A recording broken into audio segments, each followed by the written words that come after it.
I'm 𝗙𝗢𝗟𝗟𝗢𝗪 at the CBS Broadcast Center in New York, and we have this breaking news out of Cambridge, Massachusetts, where Harvard President Claudine Gay has announced she is resigning from office. In her resignation letter sent just moments ago, she announced her resignation with, quote, a heavy heart, and said she did not come to the decision easily. She also said her resignation is in the best interests of Harvard during this, quote, moment of extraordinary challenge. Dr. Gay has been facing increasing criticism over her response to anti-Semitism on campus, especially following last month's congressional testimony, you may remember. She's also facing plagiarism allegations regarding her academic work.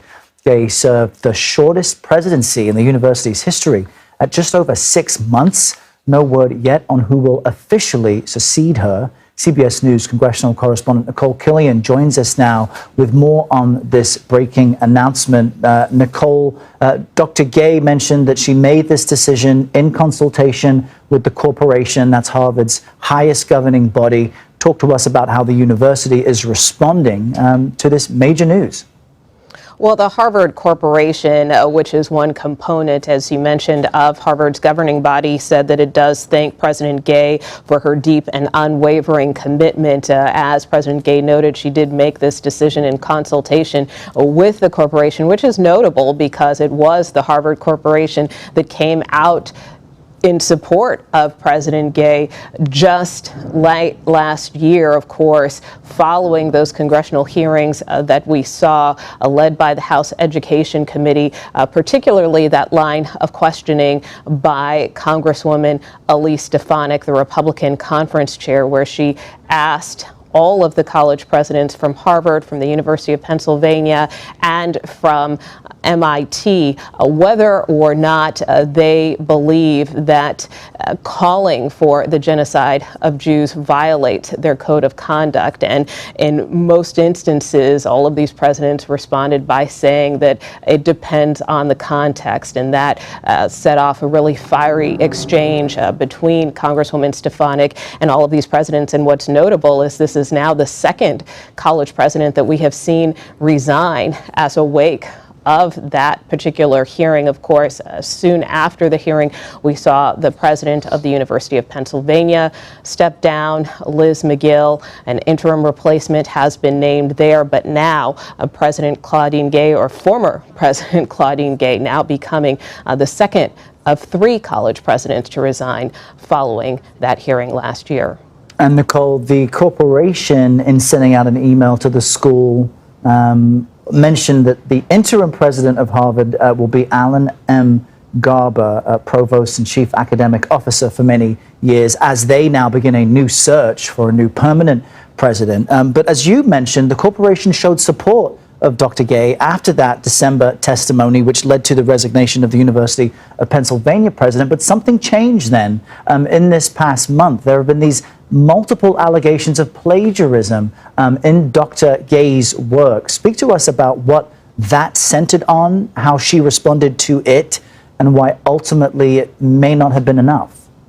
Well, these plagiarism claims arose soon after the fallout from that congressional hearing. And in fact, Claudine Gay was forced to make corrections to her dissertation. This was, she studied at Harvard, received her PhD there. And so initially she made 2 corrections, but then there were calls for her to make some additional updates and corrections as well. And that also caught the attention of congressional lawmakers, again, the House Education Committee, where we saw the chair of that committee launch an investigation not only into Harvard, but also, again, into University of Pennsylvania, MIT, and other colleges with respect to their policies around anti-Semitism. But this side issue of these plagiarism allegations also did raise some concern by committee members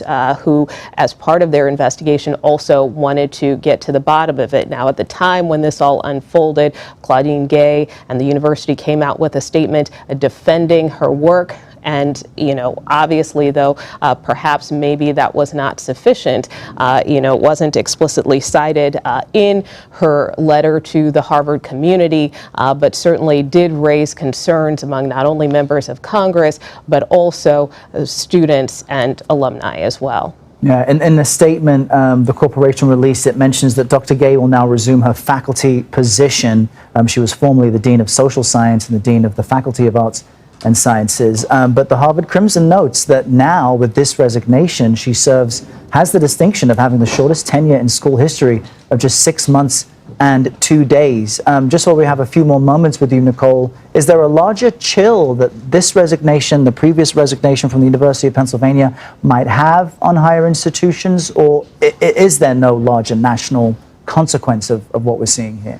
Well, I think many might wonder what may happen at MIT because, again, the president there also gave a similar response during that congressional hearing. Now, contrary to the case of, for instance, the University of Pennsylvania, we also saw MIT's governing board or corporation come out pretty soon after that congressional hearing in support of Dr. 𝗠𝗏𝗧, who is the president of MIT. But of course, now with the resignation of Claudine Gay and of Liz Magill last year at the University of Pennsylvania, it does raise questions as to whether or not perhaps the university's board may reconsider, if more pressure may now mount on President 𝗠𝗏𝗧 to follow suit, since she also gave a very similar answer with respect to the line of context. So that being said, obviously it's not a one-size-fits-all approach where just because this happened at other universities, it could happen to her as well, but it is a question that will likely be asked. And also, the other question is kind of what this means for the congressional investigation that was launched over this. Again, you had many lawmakers, including Chair Stefanik, who are calling for these presidents to resign. So now that we have seen the resignation of Claudine Gay, Liz Magill, does that silence their criticisms, or will they continue full steam ahead with this congressional probe? So, my guess is that the probe will continue, but it does accomplish what many lawmakers had been calling for on both sides of the aisle. And Congresswoman Stefanik had sent out a tweet saying one down after that first resignation. So as you so rightly point out, what may happen next. Nicole Killian, thank you for joining us on this breaking story. Harvard President Claudine Gay resigning from her position, returning it to a faculty role. Nicole, thank you. You bet.